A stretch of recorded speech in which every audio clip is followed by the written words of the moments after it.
Today, I want to say something about relationships, the astrology of relationships. I suppose my starting point is they're a mystery. I mean, how can they not be a mystery? It's been said that the human brain is the most complex entity in the universe. We've got two of them coming together. Why would they come together? You don't know. But of course, we're astrologers, so we divine it. And maybe these things can be divined. That's the thing, is we can't work it out. But we try and create rules around it. And so Jung trying to look at the laws of what attracts people to each other. Because he used to do charts for a lot of his clients.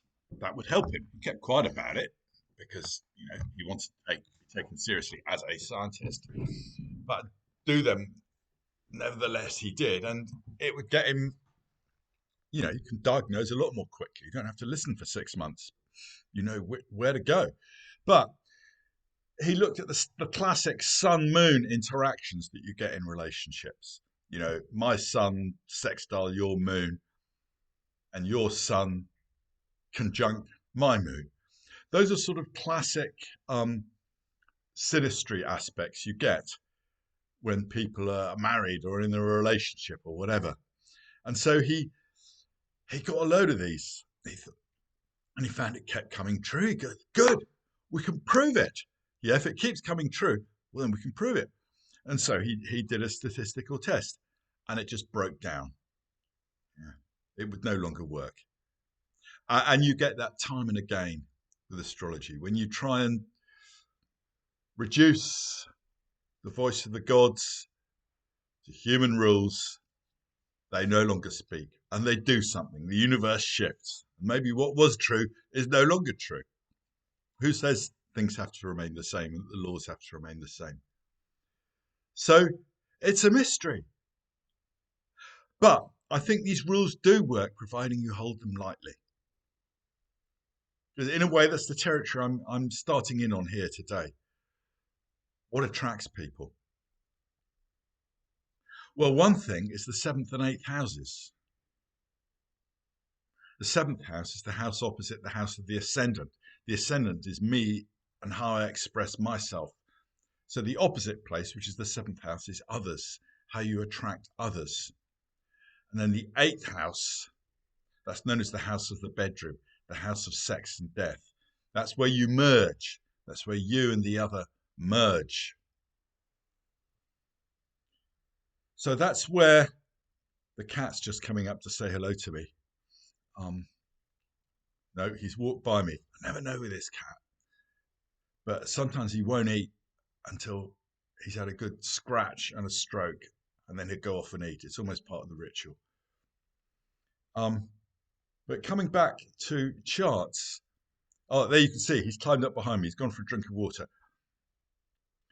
If you get a lot of contact between planets, that can always be like an inner connection. Whereas if there's contacts via the houses, it's almost like an outer connection. So I was with someone for a fair bit, and there were no sun-moon connections. But there was a load of her stuff in my 7th and 8th houses, big stuff, sun and moon, stuff like that. So even though we missed each other in many ways, because those planetary connections mean that you connect. We missed, but there was still this compulsion to be together. So I'm getting slightly put off by the cat who's moving around and not settling. That means I can't settle. It's okay. I'll trust it. I'll go with it. Okay, cat, you just keep moving. I'll have a swig of my coffee. So the 7th house, I want to say a little bit about that, because that is how we draw people in to start with. That's how we establish a partnership. It might be a romantic one. It might be a good business relationship. But again, if it's a business relationship, you probably need the 8th house as well, because the 8th house is where we merge. The 8th house is where we go to the areas we wouldn't go to in normal polite company. And in normal polite company, you don't talk about sex and you don't talk about money either. If you're a business partner with someone, you have to talk about money. You have to go to that very sensitive place, the eighth house, sex, death, and money. All those things you don't talk about. But all those things I'll try to talk about if I do a reading with you, because they don't get talked about. They need a good airing sometimes. So, yeah, the seventh house is how we attract people. And it's normally what we're looking for in them. And we don't know that we're looking for it. So, the deeper, most important meaning of the seventh house is not how do we attract a partner, but how do I integrate all those things that I would normally project onto a partner? All those aspects of my own psyche that I need to be living myself. The sort of person we're compelled towards can reveal that to us. But it can take many years and maybe a messy divorce along the way. I mean, relationships are such messy things. And sometimes you can see there's a beginning and a middle and an end. The example of myself, where there was no sun-moon connections, but this compulsion, the seventh and eighth house. I learned so much from that one. It changed me so deeply. But it had to end because we were just on different wavelengths. We were pulling in different directions. It was almost like the universe pulled us together for a while and then pushed us apart. And coming apart was the most difficult thing I've ever done, but I had to do it.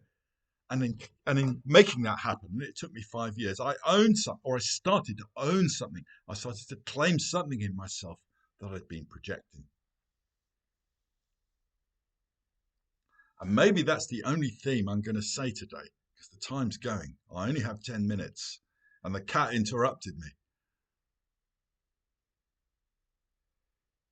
Is that relationships show us what it is we need to live.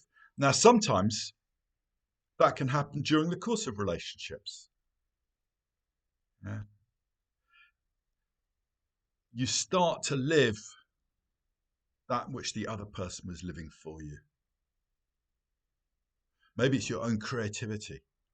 Maybe you're a man and the woman is this embodiment of the goddess. She's so lovely, she's so creative, she's so beautiful, she's so sensitive, she's so all these things. Well, she may be, she may not be. We're so deluded in this area. It's so difficult for us to see straight. And what happens? But that is you. What you're seeing there is you. She may or may not embody them, but that is you. And that might be a 20-year process. And life will show you how in reclaiming that.